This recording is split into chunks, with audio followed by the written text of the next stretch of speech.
Alors voyons maintenant ce qu'il se passe et ce qu'il va se passer dans les entreprises, à défaut de révolution. Il y a une évolution très nette qui est enclenchée, on l'a bien compris, elle est sans doute même irréversible. Pour parvenir à être éco-responsable, une boîte, quelle que soit sa taille d'ailleurs, doit accepter de renoncer à certaines de ses habitudes. Elle doit la transparence à ses clients. On va s'y arrêter à l'occasion d'une première table ronde. Je vous présente tout de suite nos invités. Nadège Fouché de Brandois, soyez la bienvenue, directrice de la com et de la RSE chez Procter & Gamble. Eva Sadoun, coprésidente d'Impact France, fondatrice de Lita.co. Stanislas Potier, senior advisor, venez ici chez Amundi. Et Fabrice Bonifay, soyez le bienvenu, directeur du développement durable au sein du groupe Bouygues. Prenez chacun un petit micro, il y a des petites bonnettes. Crise sanitaire oblige. Nadège Fouché de Brandois, je vais commencer avec vous. Chez Procter, c'est quoi votre vision de l'entreprise responsable ? Bonjour à tous, merci pour l'invitation. Juste avant de répondre à la question, peut-être groupe Procter n'est pas forcément connu de tout le monde. En revanche, les marques, elles sont connues de tout le monde. C'est vrai. Donc Procter, c'est Ariel, Pampers, Oral-B, Tampax, Gillette, etc. C'est à peu près 25 marques. Et pour avoir un ordre d'idée, on est 2000 en France, 2000 salariés sur 4 sites. Et il y a 2 usines qui font du Made in France à peu près pour 65 pays dans le monde. Donc c'est toujours mieux de le dire, parce que dans un gros groupe américain, c'est pas quelque chose qu'on a en tête. Donc un site à Amiens qui fabrique le soin du linge, les marques comme Ariel, Lénore, Dash. Et puis notre usine à Blois qui fabrique les shampoings. Head & Shoulders, Herbal Essence. C'est des produits de notre quotidien que l'on connaît bien. Et ça doit forcément être de votre quotidien, puisqu'on est présent chez 9 foyers sur 10 en France. Donc statistiquement et généralement... Statistiquement, vous êtes pas mal. Voilà, et généralement, dans chaque foyer, vous avez entre 3 et 4 produits Procter. Donc, alors, votre vision? Et donc, pour en venir à la vision, en fait, c'est une entreprise qui existe depuis plus de 180 ans. Donc, en fait, la notion en fait, de responsabilité, elle a toujours été intégrée en fait, au business. En anglais, on dirait « force for good, force for growth ». Et ce que ça veut dire, si on le traduit, ça veut dire la volonté d'être une entreprise source de progrès et aussi source de responsabilité et la volonté de faire ce qu'il y a de mieux pour l'entreprise. Donc cette notion de responsabilité, en fait, elle est considérée, elle est classée en 3 piliers qui correspondent aux enjeux sociétaux d'aujourd'hui. Ça a été dit juste précédemment.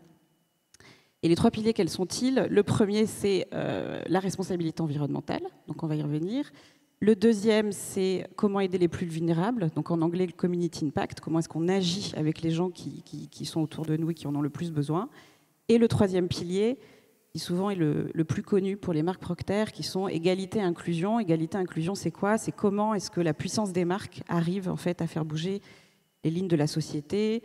Un exemple peut-être que vous aurez en tête, c'est la dernière campagne Gillette qui casse en fait les stéréotypes de la masculinité et qui met en avant en fait voilà, une pléthore de modèles de masculinité. Donc pour en revenir, donc ça c'est les 3 piliers. Et puis si on focalise un tout petit peu plus sur la responsabilité environnementale, on a en fait une politique qui s'appelle Ambition 2030. Donc il y a plein de piliers qui sont couverts. Simplement, c'est 100% des packaging qui seront recyclables ou réutilisables en 2030. Si on peut aller plus vite, évidemment qu'on y va. Réduction de 50% du plastique vierge. Et c'est aussi évidemment des actions beaucoup plus locales. Je vous ai parlé des usines. Sur chaque site, en fait, par exemple en France, c'est 100% d'énergie renouvelable. Donc il y a un engagement qui est déjà pris de la part de votre groupe au niveau mondial. On sait que la France, pour le coup, sur ce sujet-là, n'est pas en retard. C'est ce que vous m'aviez indiqué quand on a préparé cet échange.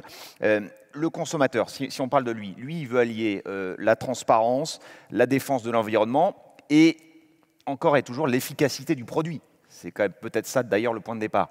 Comment on arrive à allier tout cela? Est-ce que c'est possible?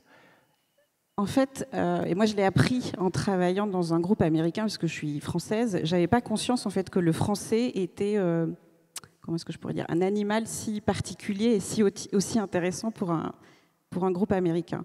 En fait, il faut savoir que le consommateur français, il est très en avant sur toutes ces thématiques de traçabilité, de transparence. Et en fait, la vraie question que le consommateur français va se poser, c'est d'abord, est-ce que le produit que je vais acheter, il est bon pour moi? Est-ce qu'ensuite il est bon pour ma famille? Voilà. Et est-ce qu'il est bon pour la planète? Donc bon pour moi, ça veut dire qu'est-ce que mon produit contient. Bon pour ma famille, c'est qu'est-ce que je donne à mes enfants. Et bon pour la planète, c'est la dimension environnementale. Et ça, c'est unique en France. Donc si je prends aussi, par exemple, la thématique du réchauffement climatique, bon pour la planète. On a fait une étude pendant le Covid, l'été dernier, il y a un an. Vous avez 20% des Français qui positionnent le réchauffement climatique comme la cause la plus importante. Pour vous donner un ordre d'idée, en Europe, c'est 8% des consommateurs qui vous disent ça. Et je prends cette thématique et je peux en prendre plein d'autres. Donc en fait, c'est extrêmement intéressant et c'est pour ça que la France a été positionnée dans le groupe comme l'un des 10 marchés prioritaires. Parce que si on décide et qu'on écoute profondément le consommateur français et qu'on arrive à développer l'innovation qui comprend ce que vous dites, c'est-à-dire la performance, mais aussi ce qu'on appelle l'impact, c'est-à-dire quel impact j'ai sur la société ou quel impact j'ai sur le réchauffement climatique ou l'environnement, là, et si je gagne avec le consommateur, là, je peux gagner en Europe et je peux gagner dans le monde. Un exemple, par exemple, octobre 2018, on a lancé une nouvelle franchise sur la gamme Pampers, qui s'appelle Pampers Harmony. Donc, c'est des gammes avec des ingrédients plus naturels, pas de lotion, pas de parfum, etc. Ça a été designé pour les jeunes parents français, qui ont été particulièrement écoutés, lancé en avant-première mondiale, et ensuite, ça a fonctionné, et on l'a lancé dans 30 pays derrière. Ouais. Vous avez peut-être utilisé le mot-clé, qui est celui de l'innovation. Par exemple, sur la lessive, l'innovation, pour le coup, est en marche. Oui, ça fait longtemps qu'elle est en marche. En fait, la particularité historiquement, le groupe Procter, pourquoi il est connu? Il est connu pour ce qu'on appelle les produits premium, c'est-à-dire les produits les plus performants du marché. Quand vous achetez une couche Pampers, vous savez que votre bébé, logiquement, en tout cas, ce ne sera pas lié aux couches, il ne va pas se réveiller la nuit. Quand vous achetez des protections hygiéniques, vous savez généralement que c'est les plus performants du marché. Et l'idée, c'est comment est-ce que cette notion de performance, elle agit sur l'environnement. Je trouve que ce qu'a dit Monsieur Etienne en introduction était très intéressant. Il a dit l'avenir en fait de ces thématiques-là, ça va être le combo, la combinaison entre technologie et comportement. C'est-à-dire, donc nous en tant qu'entreprise, qu'est-ce qu'on peut apporter? Le maximum de technologie pour aider le consommateur à changer ses habitudes comportementales. Si on prend l'exemple de la petite capsule qui s'appelle Pods chez Ariel, c'est un exemple tout à fait frappant. Donc, je vais prendre ce qu'on appelle toute l'analyse du cycle de vie du produit, donc c'est-à-dire chacune des étapes. Qu'est-ce qui se passe? Ce produit, donc on a dit, il est fabriqué en France. Il est fabriqué à Amiens. À Amiens, c'est 100% d'énergie renouvelable, c'est 50% moins d'eau et c'est zéro déchet enfoui. Ensuite, vous fabriquez cette capsule. Cette capsule, elle est toute petite. Ça veut dire quoi? Ça veut dire que vous avez 80% d'eau en moins que dans une formule d'un détergent classique. C'est tellement petit que ça permet quoi? Ça permet d'être emballé dans des emballages plus petits. On avait des boîtes. Maintenant, on est passé à des sachets plastiques, c'est-à-dire 60% de plastique en moins. Et surtout, comme c'est plus petit, vous avez moins de camions sur la route. Et après, une fois que ça arrive chez le consommateur, et c'est là où c'est vraiment hyper intéressant, cette idée de performance au service d'un impact positif, si je vous pose la question de savoir quel est là où est le plus fort impact écologique de la lessive, qu'est-ce que vous me répondez? Moi, c'est sur l'eau, ça, l'économie d'eau quand même. Eh bien, c'est sur la température de l'eau. C'est-à-dire que si, par exemple, c'est 60% au niveau européen, 60% de l'empreinte écologique de l'eau, c'est la température de l'eau. Donc, pour vous donner un ordre d'idée, si vous... c'est 30 degrés, quoi, au-dessus, en dessous. Généralement, on est entre 40 et 60 sur une lessive. Si tous les Français décidaient de passer de 40 à 30, en France, vous économisez l'énergie qui est utilisée par la ville l'électricité qui est utilisée par la ville de Nantes, par exemple. C'est juste pour donner un ordre d'idée. Ouais. Donc ça veut dire que, comment on fait pour passer de 40 à 30, ou plus froid, de 30 à 20, il faut que votre lessive elle fonctionne. Donc cette performance va être aussi au service, en fait... Et on enclenche un cycle vertueux et vous qui permet à l'arrivée d'effectivement d'être et vous incitez à cette consommation plus responsable. Eva Sadoun, est-ce qu'il y a des critères clairement identifiés pour dire d'une entreprise qu'elle est responsable? En fait, aujourd'hui, il y a encore un sujet assez idéologique sur ce qu'est la responsabilité. On voit que la question du réchauffement climatique, elle sensibilise beaucoup plus de monde parce qu'en fait, elle touche à l'ensemble de la population. On sait que l'empathie est une valeur qui a bon dos, mais c'est qu'en fait, on verra peut-être une ville peuplée de personnes blanches ensevelies sous l'eau qu'on comprendra l'enjeu que ça va avoir pour nous. Donc on se rend compte que les critères de santé, les sujets de réchauffement climatique ou aller un petit peu de biodiversité commencent à sensibiliser, mais il y a plein d'autres critères, notamment en matière de partage de la valeur, de responsabilité de l'emploi, de partage du pouvoir, qui eux ne font pas l'unanimité. C'est pourquoi on a essayé, en tout cas au sein du mouvement Impact France, qui a pour but de proposer une alternative au MEDEF, à la CPME, etc., qui est un mouvement patronal de 10 000 dirigeants qui pensent à la transition écologique comme une capacité, une incitation à faire mieux et à développer des entreprises qui sont résilientes. On a essayé de développer un outil qui s'appelle justement l'Impact Score, qui est sur des critères extrêmement transparents, faciles à comprendre pour le consommateur, parce qu'on se rend compte que ce soit les labels ou toute autre méthodologie un peu, parfois un peu fumeuse, en fait, n'est pas pour nous l'avenir de la transparence de l'indicateur. L'avenir de la transparence de l'indicateur, c'est un indicateur qui est compréhensible, qui est clair. Par tous. Par tous, Ouais. et pour tous les consommateurs. Et en fait, le fait de mettre un label, c'est mettre un voile, finalement, entre les critères et l'entreprise. Et aujourd'hui, on veut beaucoup plus de transparence, de compréhension, et notamment dans les secteurs financiers ou dans le secteur agroalimentaire ou dans le secteur cosmétique, parce que, en fait, ces labels-là vont autoriser des chaînes de valeur complètement déconstruites, ou même parfois le distributeur n'a pas vraiment idée. On a un vrai décalage prométhéen entre vraiment le distributeur et derrière la manière dont l'entreprise produit réellement ses produits. Et le fait de remettre de la transparence va recréer des circuits courts aussi dans les chaînes de valeur, parce qu'on n'aura plus d'autre choix que de comprendre réellement comment fonctionne l'entreprise. Est-ce que tout doit partir du chef d'entreprise? Est-ce que c'est d'abord lui ou elle qu'on doit convaincre? Au-delà du chef, c'est l'actionnaire. Parce qu'on s'est rendu compte avec avec un cas assez intéressant comme le cas de Danone. Vous avez dû suivre l'éviction d'Emmanuel Faber. Ça peut être lié à plein d'autres raisons. Mais en tout cas, ce qui a été dit dans les médias, c'est que les gestionnaires d'actifs ont quand même dit Emmanuel Faber était plus occupé à sauver le monde qu'à apporter une valeur, une cotation supérieure pour ses actionnaires. C'est bien que, en fait, si on ne sensibilise pas les actionnaires, on n'est pas capable en fait d'avoir derrière toute une stratégie qui se déploie dans l'entreprise et un dirigeant qui s'occupe de sa mission plutôt que de s'occuper du ROI de ses actionnaires. Donc il faut retourner l'entreprise, le dirigeant vers l'entreprise, et pour ça, il faut que l'actionnaire se comporte en citoyen et qu'il arrête de se comporter en adolescent, parce que la quête du ROI, aujourd'hui, elle n'apporte plus rien, et de toute façon, la croissance n'existe plus depuis 40 ans, et il faut être un peu responsable et s'intéresser à la résilience de nos économies plutôt qu'au ROI à court terme. Je retiens cette phrase, l'actionnaire ne doit pas rester un adolescent. On vous posera la question dans un instant, vous qui représentez le monde financier. On n'est plus au stade de la promesse, là, on est déjà en phase active, on est déjà dans l'action ou pas? À quel niveau vous voulez dire? Sur l'éco-responsabilité de façon générale. Non, on est encore au stade de la promesse pour moi. On est encore au stade de la promesse? Oui. C'est pour ça d'ailleurs qu'on a travaillé, notamment dans le cadre de la loi climat, sur l'amendement qui doit du coup toucher pas mal de personnes ici maintenant, qui est l'amendement sur la publicité, sur le greenwashing, avec du coup derrière une instance qui régulera le greenwashing et du coup 80% de pénalité pour ceux qui auront fait une campagne verte d'un produit brun, on va dire, pour dire les choses très simplement. C'est qu'aujourd'hui, malheureusement, on reste dans l'incantation, et ce qui est intéressant, c'est beaucoup plus pour les marques, c'est beaucoup plus le ressenti du consommateur que le réel impact de la marque.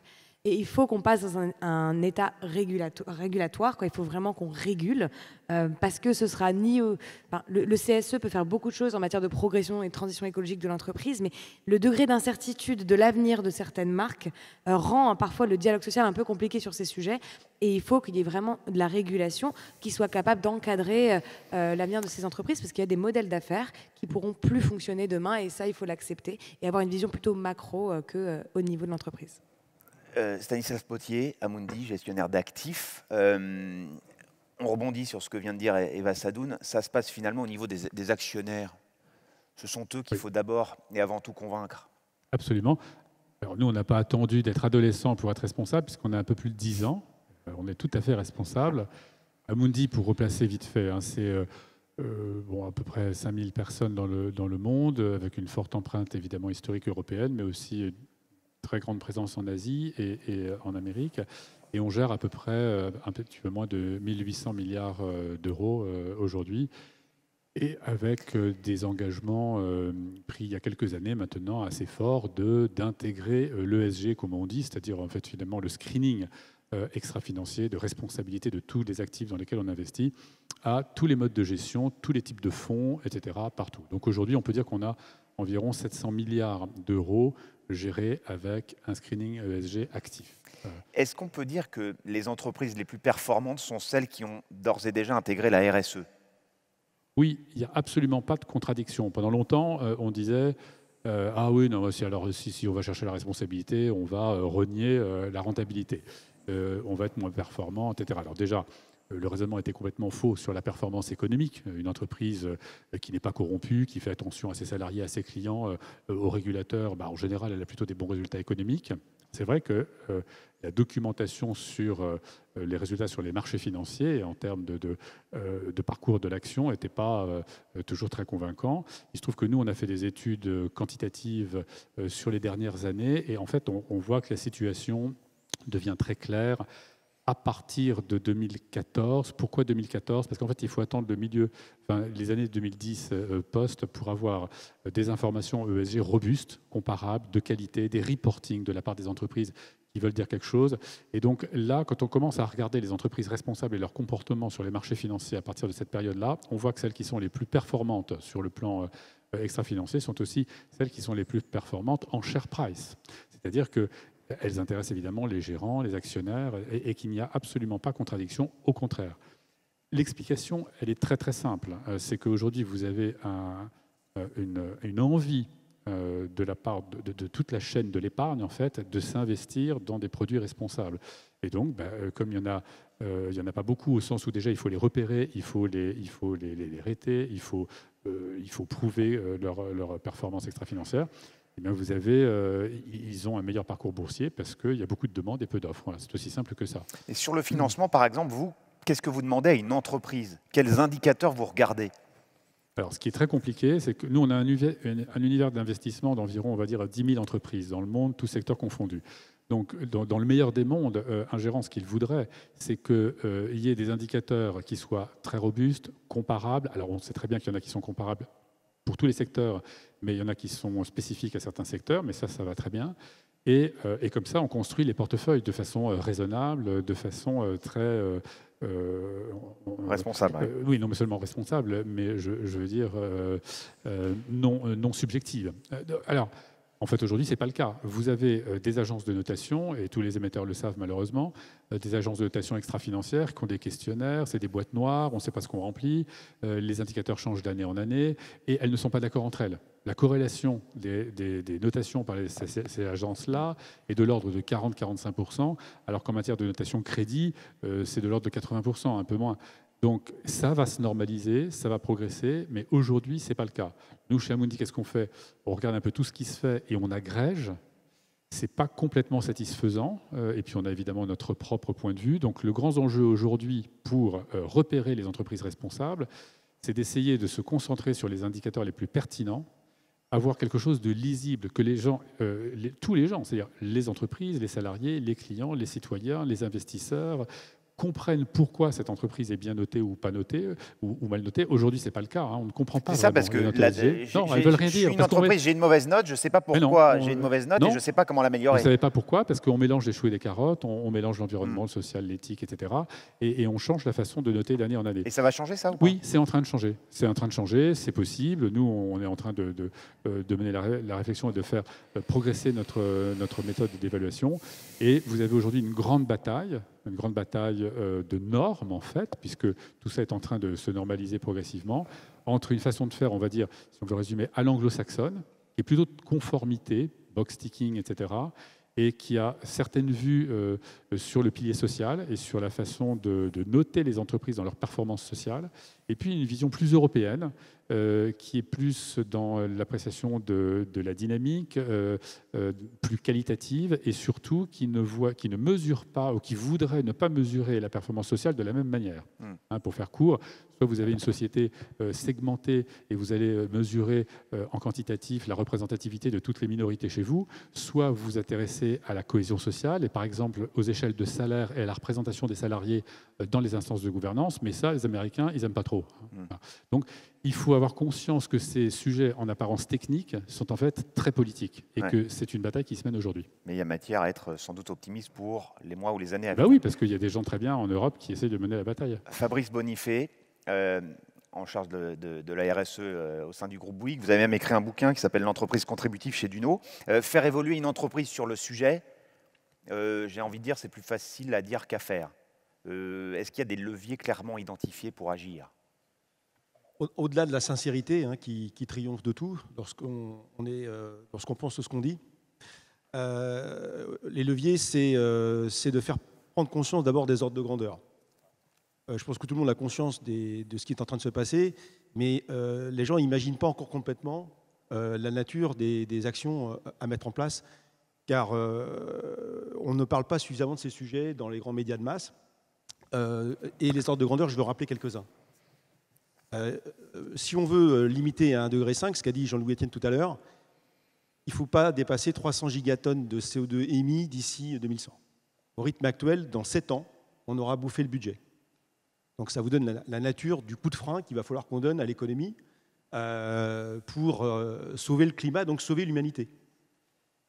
Et si on veut que l'économie demeure, il va falloir créer de la valeur autrement, sans carbone. C'est-à-dire, il va falloir réinventer complètement les modèles d'affaires. Il ne suffira pas simplement de faire mieux ce qu'on a toujours fait. Il va falloir le faire autrement. Différemment. Différemment. Et là, ce sera possible. Je prends l'exemple des fausses bonnes idées. On parle beaucoup d'efficacité énergétique. On parle beaucoup de dire, voilà, on va réduire le plastique, on va mettre moins de plastique dans certains produits, etc. Mais il faut savoir que depuis toujours, on essaye de diminuer les consommations de ressources. Mais il y a un phénomène dont on ne parle pas, ça s'appelle l'effet rebond. Lorsque je diminue la consommation d'énergie d'un produit, eh bien ce produit devient moins cher et il devient automatiquement accessible à un plus grand nombre. Donc ce qu'on gagne en intensité, on le perd en volume. Ça, c'est le premier choix. C'est le premier problème. Deuxième problème, on dit, il suffit de remplacer la production d'énergie fossile par les énergies renouvelables. Ce n'est pas si simple. C'est pas si simple parce que les énergies renouvelables, comme ça a été expliqué tout à l'heure, il faut des convertisseurs. Convertisseurs, il faut des panneaux solaires, il faut des éoliennes qui nécessitent beaucoup d'énergie de fabrication pour fabriquer ces convertisseurs et qui sont souvent des énergies fossiles pour les fabriquer. Et ce n'est pas des convertisseurs qui ont une durée de vie illimitée. Au bout de 20 ou 30 ans, il faut pouvoir refabriquer ces convertisseurs. Donc ça va consommer beaucoup d'énergie. Donc oui, il faut mettre des énergies renouvelables dans nos mix énergétiques de tous les pays. Mais il faut prononcer le gros mot. Le gros mot, c'est le mot sobriété. Il va falloir qu'on apprenne à être plus sobre dans les usages et faire ce que nous, on appelle, mettre en place le concept d'entreprise contributive, c'est de travailler sur les usages. Donc la vraie liberté demain, ça sera de consommer, d'utiliser tous les produits qui sont à notre disposition aujourd'hui, mais sans forcément les posséder. Alors pourquoi il ne faudra pas forcément les posséder? Car fabriquer un produit, fabriquer une voiture, fabriquer un logement, fabriquer un jean, ça nécessite beaucoup d'énergie et beaucoup de ressources. Si vous êtes le seul utilisateur de ce produit, eh bien, vu qu'on est 7,7 milliards sur cette planète et que tout le monde aspire à un confort minimum, ça requiert en fait une consommation d'énergie de fabrication pour des taux d'utilisation qui sont extrêmement faibles. Une voiture, 95% du temps, elle est inutilisée. Un bâtiment tertiaire, public ou privé, il ne tourne donc il va falloir 15 à 20% du temps. Partager davantage. Donc voilà, donc la solution ressources. demain, ça sera de partager plus les produits du quotidien. On va rentrer dans l'économie de l'usage et on va devoir intensifier l'usage des produits. Et le modèle économique des entreprises de demain, ça sera de vendre de l'usage. Parce que vendre de l'usage, ça nécessite d'entretenir le produit, de le réparer, de le distribuer. Ça crée des emplois locaux. C'est donc excellent pour l'économie des territoires. Et ça permet aussi de gagner beaucoup d'argent, mais d'une façon notablement plus responsable. Vous et moi, on appartient au même groupe. On a le même actionnaire. Ça ne m'empêche pas de vous titiller un peu parce que là, vous faites un dégagement sur des produits qui existent, de notre BTP. quotidien, etc. Mais ouais, le métier historique de Bouygues, c'est quand même la construction, de bétonner. Et ça, ce n'est pas forcément éco-responsable. Donc, comment on fait? Alors, pouf. Dans les métiers du groupe Bouygues, on sait très bien qu'on a fait notre fortune aujourd'hui sur la construction de bâtiments avec des matériaux qui ne sont pas bons pour la planète. Alors, ça fait quand même un petit bout de temps qu'on en a conscience. Ça passe. Alors, pour changer de modèle économique dans un groupe comme le nôtre, il faut aligner quand même beaucoup de planètes. Parce que quand tu dis qu'on bétonne au service et à la demande de clients. C'est les clients qui décident. Certes. Donc, il faut pouvoir déjà commencer par éduquer nos clients, comme Madame essaye d'éduquer également ses clients. Mais est-ce que la révolution est en marche? Alors, la révolution est complètement en marche, je vous rassure. En ce qui concerne le groupe Bouygues, on a compris que le modèle constructif du tout béton, c'est plus possible, notamment pour les logements. Donc on a lancé une offre qui s'appelle WeWood, qui est un concept de logement en bois. Et on ne pourra pas tout faire en bois, mais on pourra en faire quand même beaucoup en bois, parce que ce n'est pas le trésorier, le président de l'association BBCA qui est à côté de moi qui me contredira. Le bois, eh bien, c'est un puits de carbone, et tant qu'il ne brûle pas, eh bien, on va capturer le carbone et on va le garder dans la structure du bâtiment. Donc aujourd'hui, on construit déjà les logements en bois, on va en faire beaucoup plus. On a une ambition d'en faire plus de 30% de notre volume construit à l'horizon 2030. Mais ce n'est pas la plus grande révolution du groupe Bouygues. On a inventé un concept... C'était pas l'inventaire de toutes les innovations Bouygues, c'était pas l'objet de ma question. Hein. Donc, de façon très courte, s'il vous plaît. Voilà, donc un petit deuxième, c'est le bâtiment hybride à économie positive. C'est un bâtiment donc, qu'on va pouvoir, qu'on va livrer à nos clients, et on dira au principal utilisateur, quand tu n'utilises pas ton ouvrage, eh bien nous, Bouygues, on va permettre à des utilisateurs secondaires d'utiliser tout ou partie des espaces que tu ne vas pas utiliser. Donc on va faire ce qu'on appelle transpirer l'asset, transpirer l'actif, pour que le bâtiment, quel qu'il soit... Donc c'est la notion de partage à nouveau. C'est la notion d'intensité d'usage. Et donc ce qu'on gagnera peut-être moins en construisant moins, on le gagnera en exploitant des bâtiments d'une façon plus intensive. Eh bien, le modèle économique de demain, c'est ça. Merci. Merci beaucoup. On peut vous applaudir. Merci à tous les quatre.